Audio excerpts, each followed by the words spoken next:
person together with medication that we get them off slowly, and we put them on an all-natural approach, and the results are amazing. Incredible. I mean, there's so many people that can say they don't live their lives with migraines anymore thanks to Progressive Medical Center. And that's what's exciting and rewarding to us as physicians, because we help our patients take control of their health, and that's why they're living well. Why don't you get a hold of Progressive Medical Center today? Don't live in pain. Don't have migraines anymore. Just go to their website, progressivemedicalcenter.com. This is your life. Live it well. You take your smartphone almost everywhere you go. Now wsRadio.com can be there too. Search WS Radio in the Play Store for your Android devices or iTunes for Apple, and download the WS Radio application. wsRadio.com, on your phone and in your ear everywhere you go. Download the WS Radio application. Do it now. It's very easy. wsRadio.com. Thank you for listening to WS Radio. Improve your business and your life with useful information from experts and thought leaders. WS Radio is radio with ROI.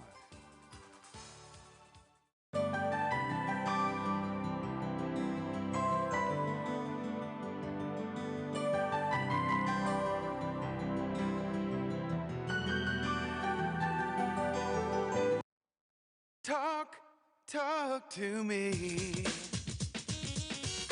wsRadio.com.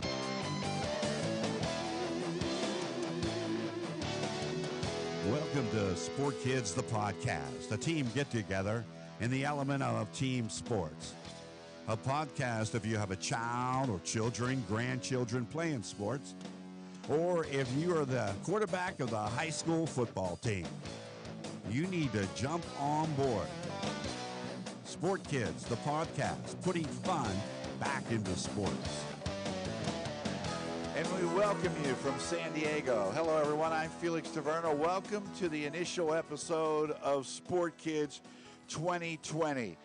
We'll take an in-depth look of what's happening around the world, inside the world of youth sports. And my first guest is a longtime friend, a mentor of mine, a high school basketball coach that did it all back in the state of Pennsylvania, and he's here to share his experiences with youth. Also, the father of two Division I college basketball coaches, Sean Miller at Arizona, Ryan Archie Miller at Indiana. My friend, Dr. John Miller, joining us on Sport Kids 2020. Dr. John, how are you on this Saturday? I'm fine.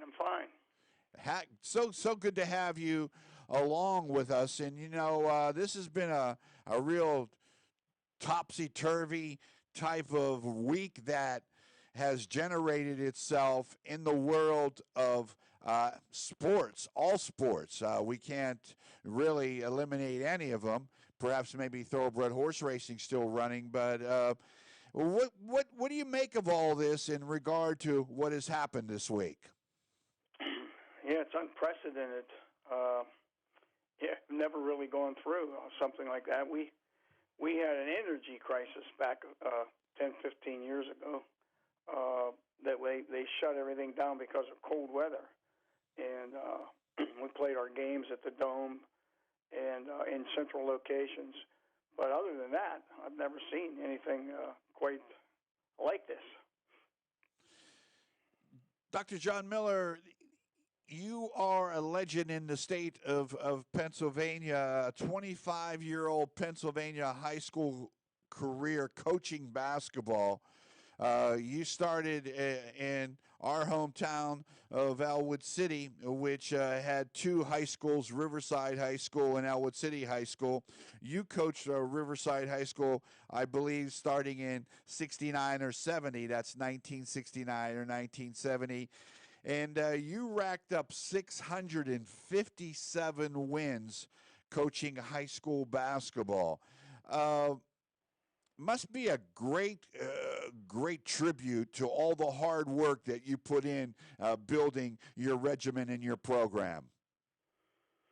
Well, it's just a love of the game. I started right in 70 as the first high school. I actually came out of college in 65, 66, somewhere in there, and had a grade school, junior high job at Moon Township, and then came to Riverside as the head coach, and sort of been coaching basketball ever since. What a display of championship that you brought to each and every one of your teams. In the state of Pennsylvania, the high school scholastic sports is governed by the WPIAL, that's Western Pennsylvania Interscholastic Athletic League. You won 8 WPIAL championships. You won 4 state championships. Your team, where you went from Riverside, you developed a new program. Was that a new school for you in Beaver Falls called Blackhawk? Yes. Yeah, Blackhawk was just getting started, and we were like sort of the perimeter of Beaver Falls. And, lo and behold, actually started out the first year 1-21. And then you went on to win 111 state section wins. That lasted almost a decade, from 1990 to 1999. So what was the key ingredient of turning around a program that was just in its infancy to becoming a stronghold, an ironclad one in the state of Pennsylvania basketball? Well, I just think generally the easiest way of saying it was just the love of the game. I was willing to put in a phenomenal amount of hours and build from the grade school all the way up. And to this day, as we speak, I believe in the same thing. If I was starting over again, you have to get down in grade school and develop the love of the game and let it move on into the middle schools and in the junior high schools. But if you don't have that underneath structure, it's difficult in the public system especially. Now, in the parochial schools, you could kind of recruit a little bit and get people to come in or whatever, but in the public school, you're pretty much dictated by whoever you have, attending that school. So you really, if you don't start down in the lower grades, success might be mediocre. Dr. John Miller from Chippewa, just outside of Beaver Falls, the city that Joe Namath made famous, ladies and gentlemen, joining us on Sport Kids 2020. Dr. John, you have 2 sons and a daughter. Both your sons, Sean and Archie, are Division I basketball coaches. Sean coaching at Arizona, Archie at Indiana. You have a daughter that won a state basketball championship in the state of Pennsylvania. But I want to talk about your 2 boys. How fulfilling and rewarding is it to be able to be the sire, as we would say in horse racing, of these 2 fine young men and watching them coach Division I basketball teams? Well, it's gratifying. I think as they both mature and get deeper and deeper into coaching, it becomes more frustrating. I think watching them and pulling for them. Of course, you want them to win every game, but it doesn't quite happen that way. But it's very, very interesting to see how people are as the years have moved on. Sean's in 20-some years, 25, 11 at Arizona, and Arch is just finishing his 3rd year at Indiana, and then he had a nice run at Dayton. So they've both been around for a while, but you've watched the success and then the mediocre years that they've had. Most of the time, they've had successful programs rolling. But it's interesting to watch people. And my take, after many, many years of observing, watching, coaching, is it pretty much comes down to, with people, the W. If you're winning, you're going to be, in most cases, liked, loved, and if you're not winning, they're going to turn on you. It's as simple as that. As I mentioned, you had an illustrious career in coaching basketball, no matter where you were. and you developed some key players. Dante Calabria, who won a national championship with University of North Carolina, was a part of your high school basketball team. Danny Forson, Kenyon Martin. But you also had the pleasure of coaching the late Kobe Bryant in the 1996 McDonald's All-American game that was held in Pittsburgh. What was he like? He was wonderful to coach. He just tried to do really whatever you wanted. You know, you had him for a week, and you got a chance to be around him and kind of study him a little bit. And he was kind of an interesting character because he was one of the few guys that were on the docket, like coming straight from high school to the pros, and he was trying to make a decision really on what he was going to do, whether he had his mind made up or not. At the McDonald's game, he just pretty much was a fun-loving guy, and we had an enjoyable week with him. Rip Hamilton was on that team, and it just pretty enjoyable situation. He pretty much, whatever you wanted him to do, that's what he was going to do. When you looked at him, you know, you're a coach. You eye talent. You develop talent. You have that extra sense when you see somebody on the basketball court. But you're all around different All-Americans throughout the country. They're all over, and they come into to play a game, East versus West, I would assume. Was he any different than any of the others? I would say yes, from the standpoint of he got the ball from like mid-court going towards the basket, it was pretty much over. I mean, he could just cover so much ground that you normally don't see. You know, one move and two dribbles, and he would be right on the rim. And you sort of, you know, kind of, he looked a little bit different, you know, than some of the other guys. Dr. John Miller from Western Pennsylvania joining us on Sport Kids 2020. 657 wins, 280 losses. That's like a 70% win percentage. 583 games, 29 years at Blackhawk. You also had a 6-year stint at Riverside High School, and you continue to stay connected to the game, Dr. John, and you continue to teach kids. I was wondering, and this is the reason why we want to do Sport Kids 2020, because I'm an advocate of developing our youth, and I am a disciple of the basketball. So I've always had basketball in my DNA, and I see era of athletes come and reach the pinnacle and continue to show exuberance as far as athletic ability. I was wondering, like, over the years, you had to sort of notice that kids are changing.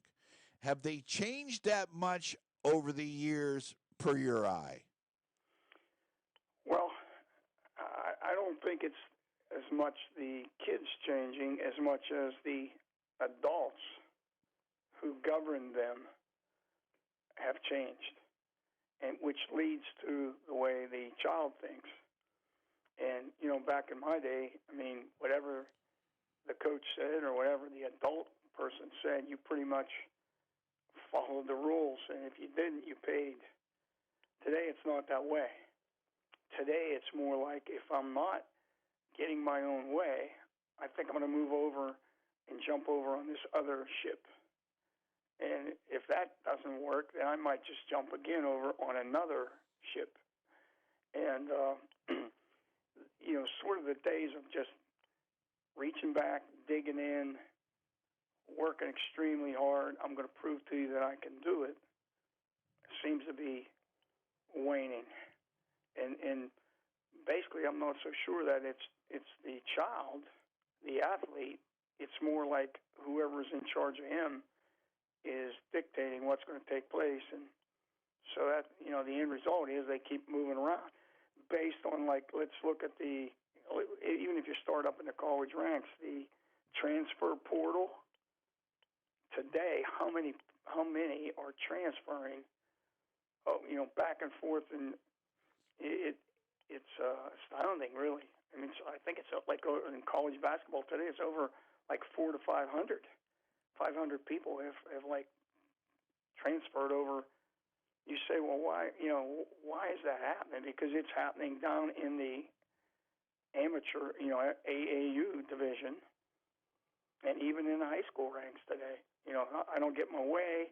I'm not going to play for this school. I'm going to try to move over here. I'm going to try to play on another school. And so society today is like dictating it, and then I guess what we're all looking for is, why is that happening? Basically, it's the almighty dollar. Because today, so many parents are so keyed up on, I got to get that scholarship. I got to get that, this is going to lead me to the NBA. And players, on the men's side right now, coming out of college, I mean, it's just Power 5 schools. Everybody thinks they're going to the NBA. And it's dictating so many things that take place. So I don't know. That's what I see. That's where the changes are at. And I feel the same way. I believe, and I've always said this, and I've spoken in front of groups and talked about this, that we have allowed youth sports to become professionalized, adulterated, and stolen from our kids. And I am a firm believer, after endless amounts of hours, days, months, years of studying this, that I see the common denominator of the disconnect being with the parents. It's the helicopter and the lawnmower parents, where I don't know if it was you, Dr. John Miller, who's joining us, renowned basketball coach and mentor of mine going back to my high school days growing up. Always admired what this man brought to the basketball court. I knew he was something special. Didn't know he was that special, however, because he really bloomed after I left the state of Pennsylvania at a school called Blackhawk, which was dominant in Western Pennsylvania basketball. But what I've always felt, that the helicopter and the lawnmower parents that really get involved and live through their child in any sport, and they force that child to have a very unpleasant experience, because it's more to their gaining than to the child enjoying the sport. And I see this quite a bit. And I don't know if it was you that was telling me in a previous conversation, or maybe someone else that shared this story with me, that it's very common for young adults that are playing in youth sports to jump frequently from AAU team to AAU team, just exactly what you said, in order to get what they want. Yes, yeah. It's a terrific trend right now that's going on in almost all facets of AAU. When you look at the whole landscape of youth sports, I personally believe that there's some culprits. I see it happening. I'm involved here in San Diego with youth sports. I am coaching some young 9th, 10th, even 7th and 8th graders on the side to play the game. I'm teaching them from what I've learned from my mentors, you being one, Eddie McCluskey being another, the beloved and my closest friend in life, the late Jerry Tarkanian. I've picked their brains forever. I've watched them do what they do so well on the basketball court. But when I see the culprits, I see these travel teams, I see AAU, and I see what's going on within those ranks. Is AAU responsible for all the turbulence that we are experiencing in youth sports?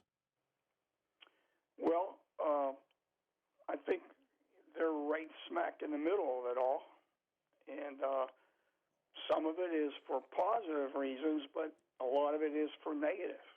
There are people gaining, let's say money out of, a seventh, eighth grade group. You're saying, well, how could that be? Because they feel like in 2 more years the player will be, really, really recruited highly, and then I'm going to pocket something out of that. And that's going on. I think that's going on in a lot of places. The other thing that really sits right out there on top of the heap would be the shoe companies, because they have the money and they can toss some money around to certain people, which garners, I'm going to come play on this group, or I'm going to go over on that group. And so I think the shoe companies are involved sometimes on a negative issue. Dr. John, you coach AAU back in Western Pennsylvania. I don't know if it's near the Pittsburgh area, but it doesn't make a difference. You're still involved AAU. Have you seen this gangster mentality somewhat, where that, as you mentioned, teams come in and they're donned in the brand new sneakers and the warm-ups, and they're funded by so-and-so, and this person gets to be traveling with them, and it's sort of a signal that's running rampant. I've seen AAU tournaments, and I think I shared this with you, where that I've seen what goes on there, and these kids are paraded around like they're cattle, and they're dragged over to coaches, and everybody's looking for that star player. We say nothing, we do not demand a stage, and those who want to see our children experience the best in the world of sports, we simply complain, and then we watch our kids blow out. They just blow out and they burn out. Right. And they lose interest because there's politics. I have parents coming to me all the time talking with me and what's going on with their travel teams and the coaches and so forth and so on. So that's really unfortunate. But I don't want to talk about the unfortunate things on Sport Kids 2020. What I want to talk about is you, and that's John Miller, Dr. John Miller, who is a longtime advocate for coaching basketball and teaching basketball, and there's a difference. I see guys that are standing on the sidelines and they say, I'm the coach, and they do nothing. And, you're not the coach. You're just a figure to govern these kids. You're not coaching anybody. You're just sitting there, standing there, doing nothing. But I want to get back to the skill level. Your son, Sean, was on the Johnny Carson show, I think, as an 8-year-old. And you were on That's Incredible. He was on That's Incredible with, I think, Fran Tarkenton, if I stand correct as well, dribbling a basketball. You conditioned your son in the same mold that Press Maravich conditioned Pistol Pete Maravich by making sure Sean was going to be the most fluid, fundamental basketball player. What kind of drills did you lead him to? Well, we at a very, very young age, say clean down around 6, 7 years old, just did a lot of dribbling like downstairs in our basement. And so for probably 6 to 8 months solid, all we did was just work on little dribbling drills in the basement, dribbling around cones, doing different things. But picked up a lot of drills as he grew and got older off of Press Maravich. However, our mentality and the way we did things was completely different than the way Pistol Pete did it. The pizzazz and that type of atmosphere, I would never let them go in that direction. We were more or less, go practice, do what you have to do. We're fundamentally going to beat you, and we're going home. It's not going to be very much really like showtime. And even though he did get on, like say Johnny Carson or That's Incredible, and a lot of had a lot of avenues open. We were doing some half times of pro games and different things. He just would be an unassuming guy that just did those things, and then back home, and we went to work again. And we're going to let the playing do the talking. And hopefully all these drills and things that we were working on would lead to becoming a good player. And that's pretty much how we've done it for over 30-some years. Dr. John, go ahead. A lot of times, like a Sean Miller doing the halftime of, say, the Celtic 76er game, pro game, he's going to come out and do the halftime at, say, 12 years old, 11 years old. You know, it was kind of big. There's Dr. J out there, and he's shaking hands with Dr. J. He gets a chance to see the guy. But come back home, that being a Sunday, and then come back home, go to school on Monday, really not even mention it. Amazing life that you've had. Two sons, Division I coaches, doing very good. I think Sean is in his 12th year at Arizona. Prior to that, he was at Xavier. Archie was at Dayton. He built that culture there, and that's unfortunate we won't be able to see Dayton, perhaps Indiana, or even Arizona play forward in March Madness. But I want to get back to the area of Beaver County. And Beaver County in Pennsylvania was all football. It was the cradle. It was the cradle of quarterbacks in Pittsburgh and in the regions that surround it. Montana, Marino, Namath, Blanda, Unitas. Do I have to name any more? It was something in the water back there in Beaver County. Pistol Pete Maravich and his father, Press Maravich, got the nickname Press Maravich because he delivered the local newspaper, the Pittsburgh Press, and he became a high school basketball coach there. And then Pete was born in Aliquippa, Pennsylvania. Rest his soul, because I think about Pete, and I've researched Pete, and I've watched him, and I've reviewed tape on him and the drills that his father put him through. And his father was extremely relentless of Pete dribbling two basketballs, a blindfold, doing whatever drill that his father thought was necessary. Well, Pete Maravich was an outstanding college basketball player. Freshmen were not allowed to play at LSU during that time. In the 3 years he played at LSU, he's still the all-time leading scorer in collegiate basketball. I think he averaged 38, 43 points a game. I can't even recall. I know it's really high before the three-point shot. But have we gotten away?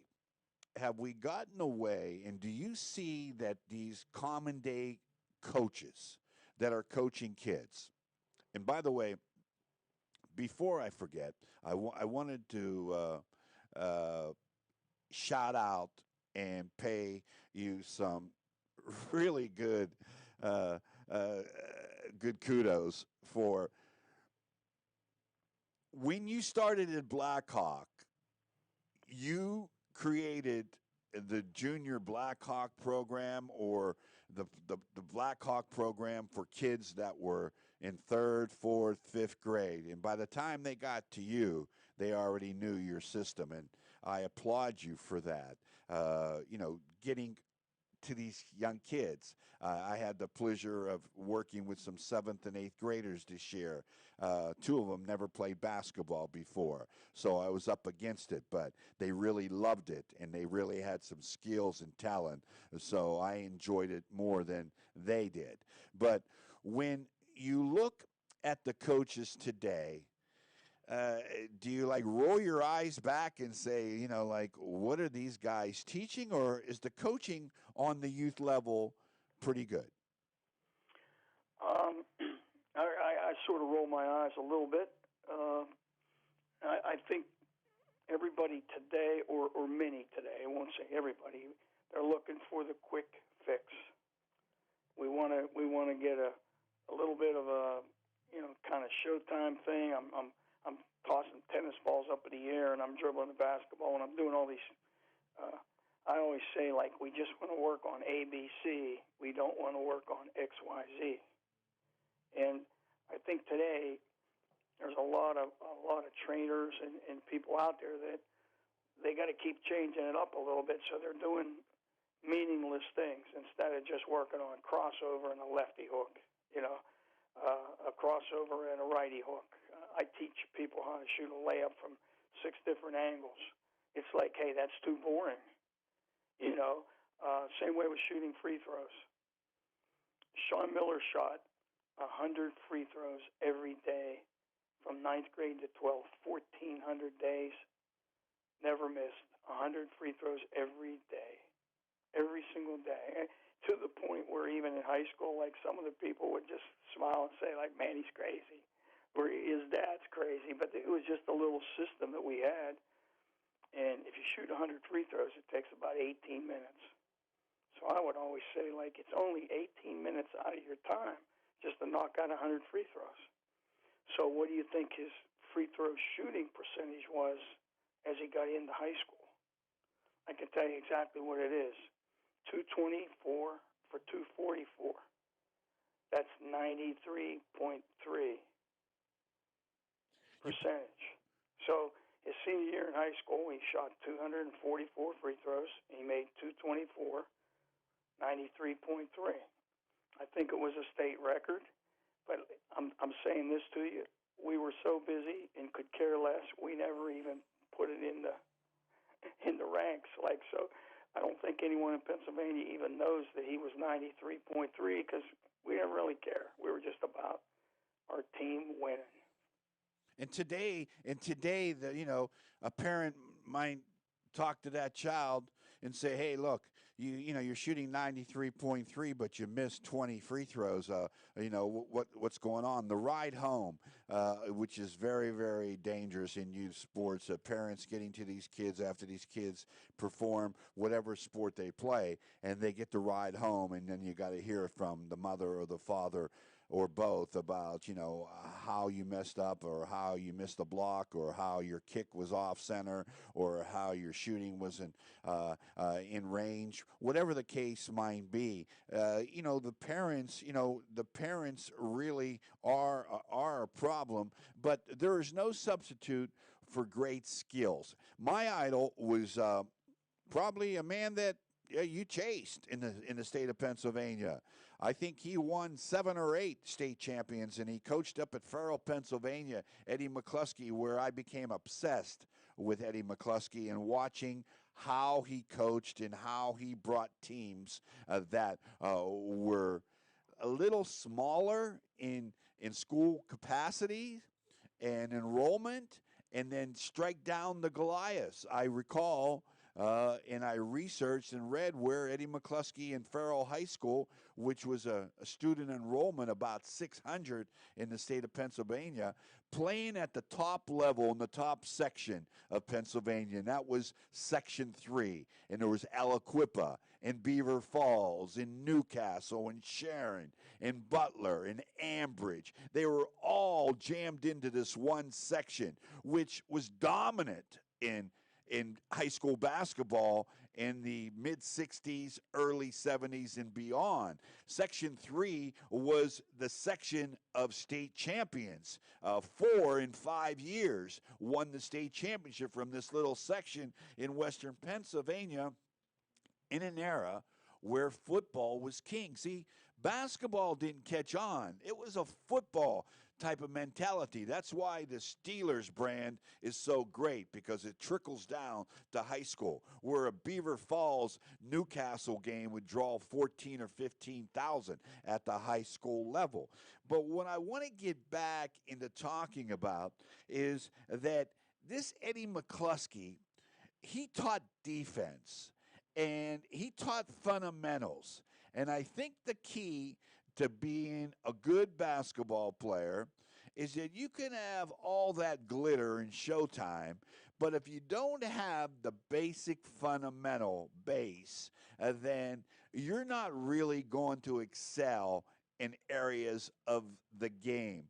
What what was more important for you in conducting your practices, and what was the key to conducting great practices? Did you have a regiment? I remember reading about Eddie, and Eddie had that great '69 team that won the state championship with the late Barry Canturner, who was from Elwood City, and his father transferred him to Farrell. The late Davy Johnson, which was one of the greatest basketball high school players I've ever had eyes on, and Randy Crowder, who went to the University of Pittsburgh to play football. By the way, I wanted to shout out that John Miller's son, Sean, was a tremendous point guard at the University of Pittsburgh. He stayed home, and Archie went to North Carolina State and also had the same skill set that his brother had.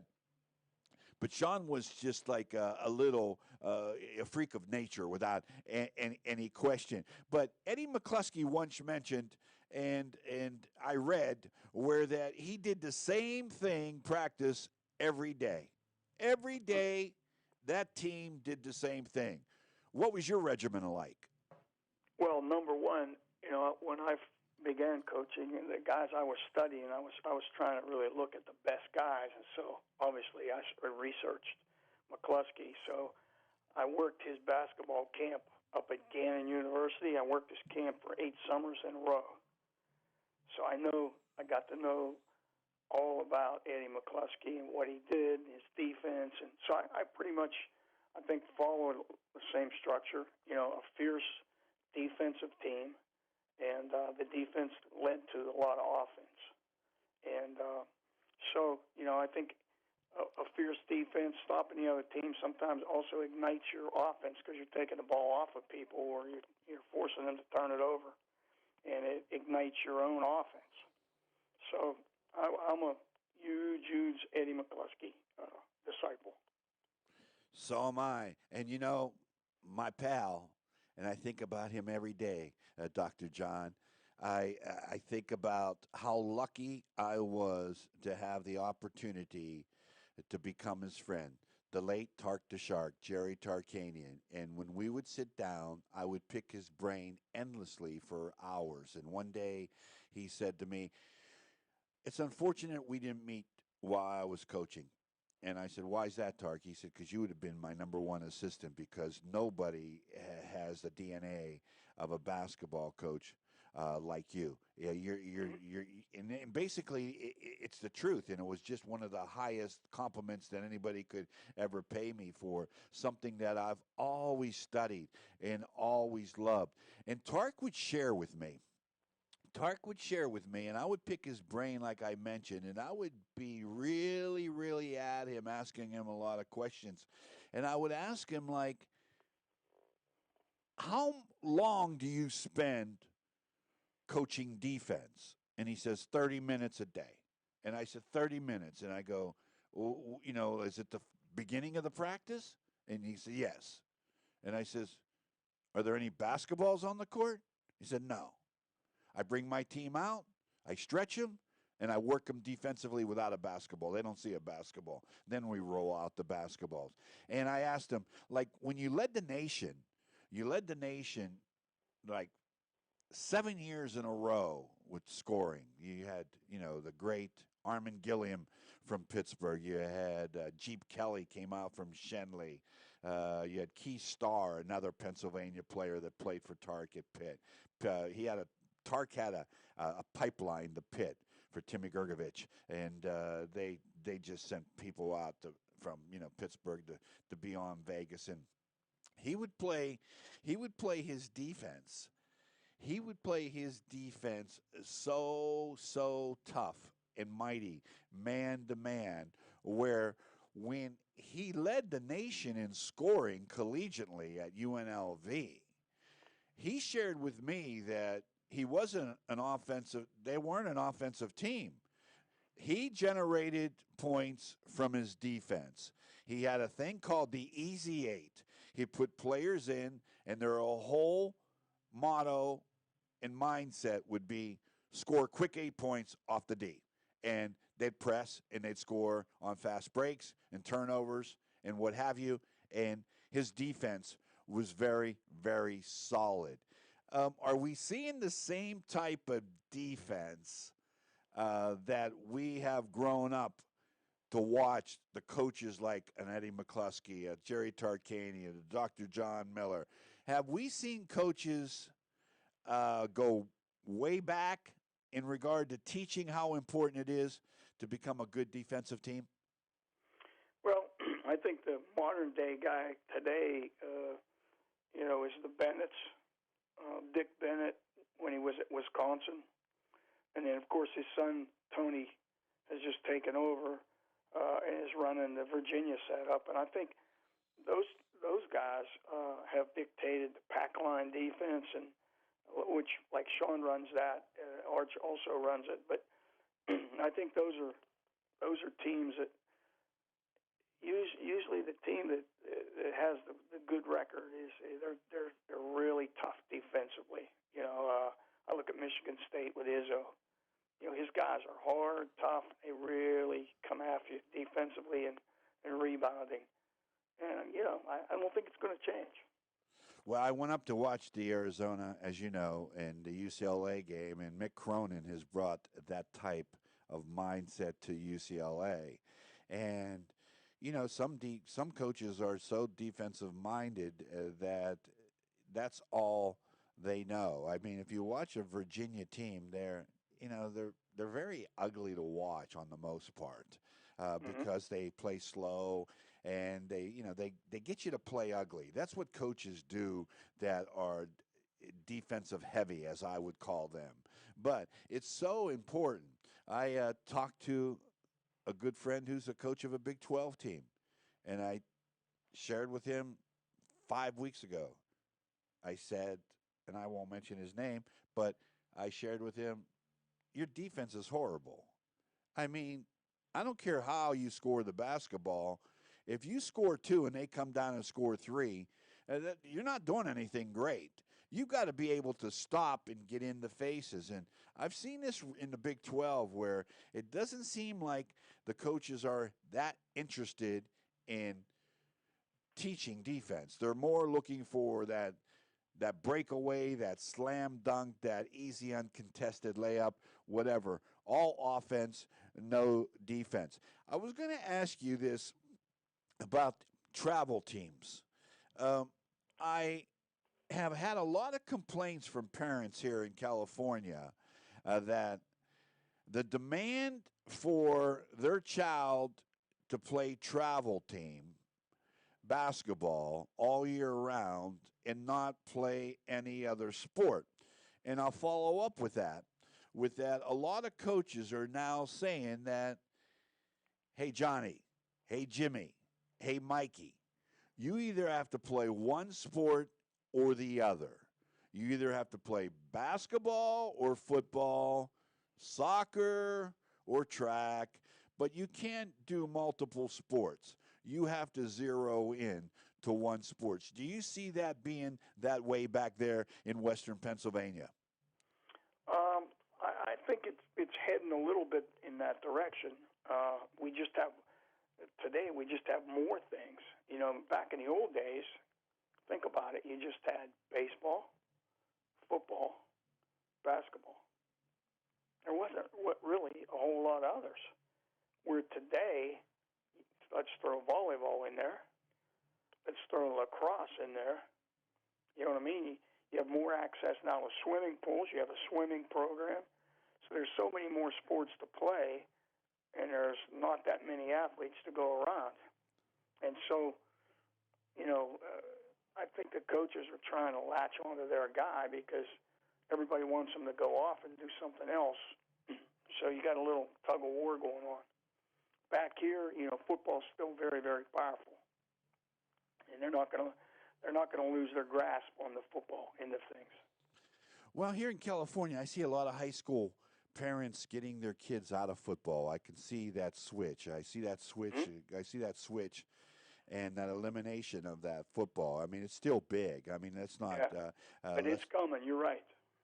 I see lacrosse being much more of a sport for these young kids to play, and I see most kids leaving football going to soccer. Let me be perfectly clear with our audience. You are now coaching an AAU team. What's that like right now, and how old are those kids that you're coaching in your AAU program?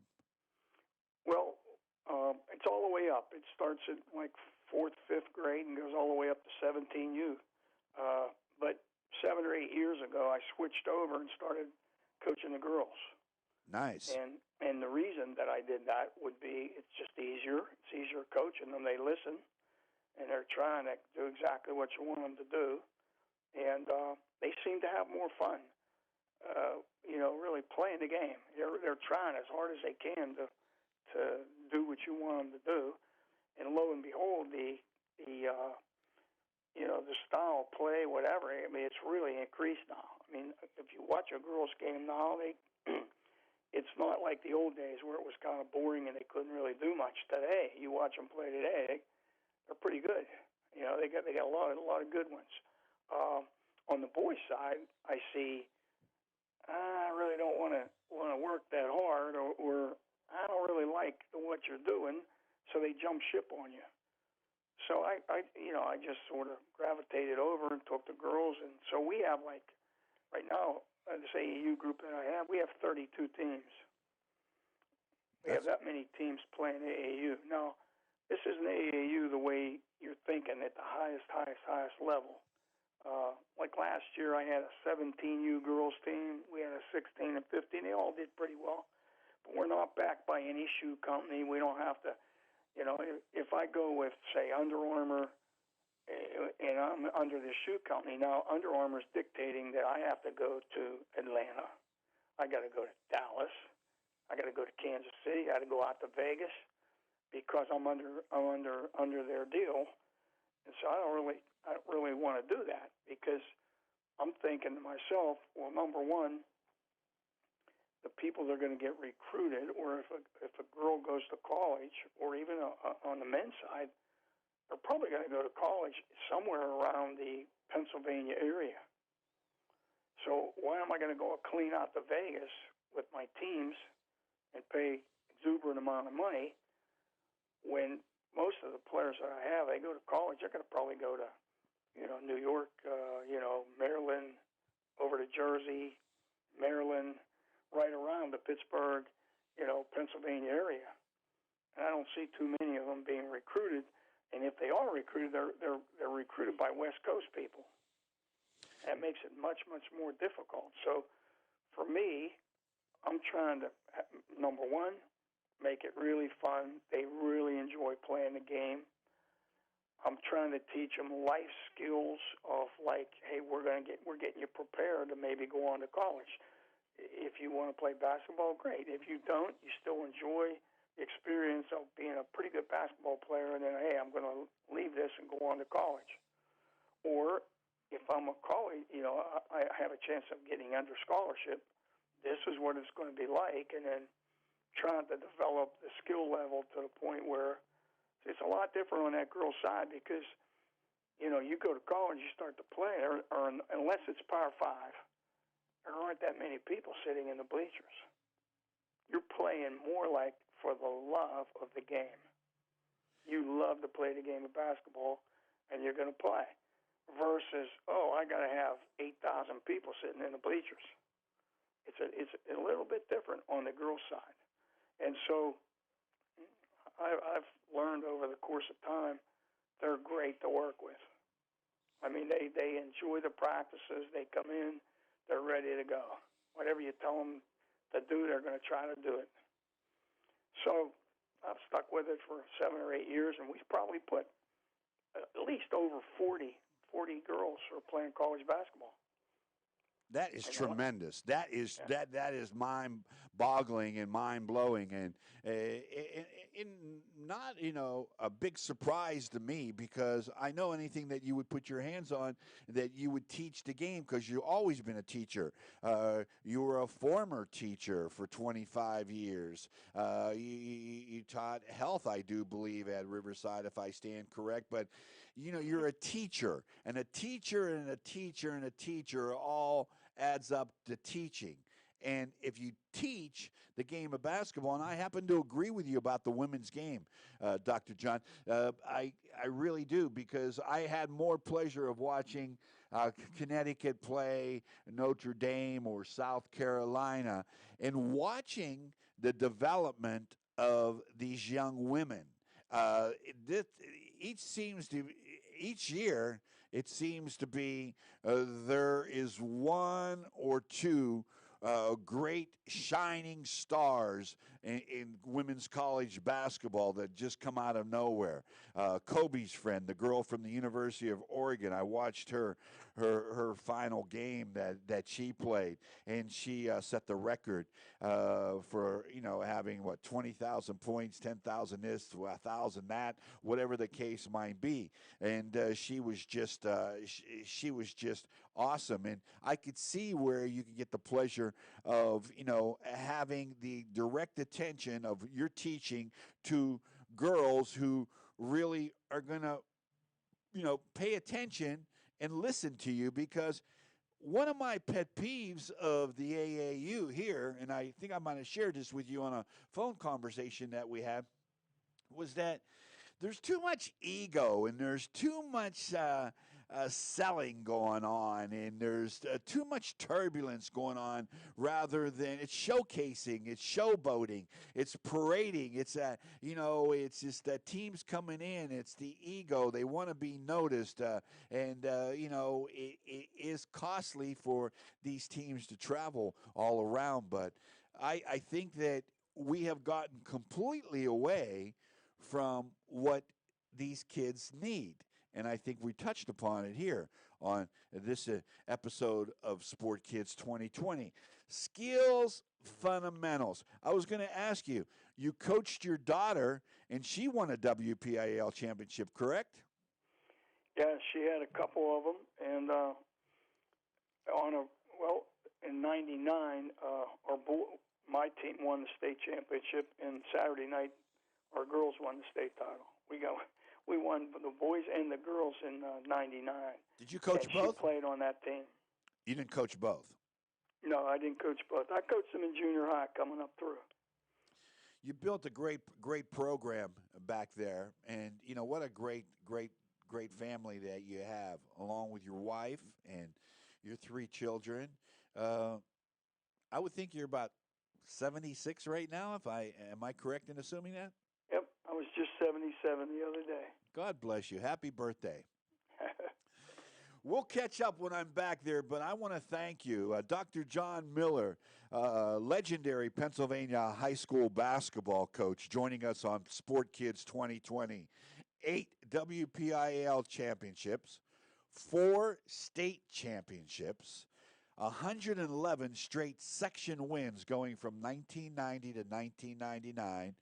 The only team to beat them was Hopewell. And by the way, if you're a true Pennsylvanian, you know that the Heisman Trophy winner, Anthony the Hawk Dorsett, also known as Tony, our good friend, went to Hopewell High School instead of Aliquippa. 2 sons in college basketball, head coaches, Sean at Arizona, Archie in Indiana.